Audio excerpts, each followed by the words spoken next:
Šiuo metu dauguma mūsų turbūt žiūri Hario Poterio filmus, bet tikrai ne kiekvienas susimąsto, kiek daug mūsų mylimų personažų įkūnijusių aktorių jau nėra gyvųjų tarpe, tai peržvelkime juos. Pradėkime nuo pagrindinių aktorių ir tai yra Albą Dumbledorą įkūnija 2 aktoriai. Pirmasis tai Richardas Harrisas, kuris mirė po antrojo filmo, o vėliau jau ir Michaelas Gambonas, kuris mirė prieš porą metų. Viena liūdniausių mirčių tai dar visai neseniai šių metų rugsėjį mirusi Maggie Smith, kuri įkūnija profesorę McGonagall.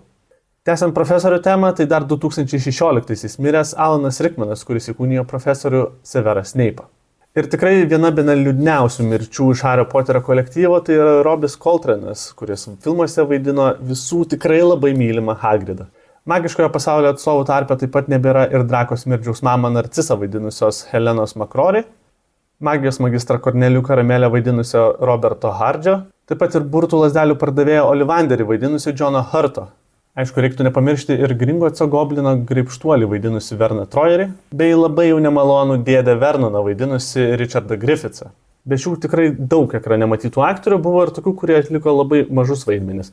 Bet iš tų, kuriuos išvardinau, kurių jums trūksta labiausiai? Parašykit komentaruose.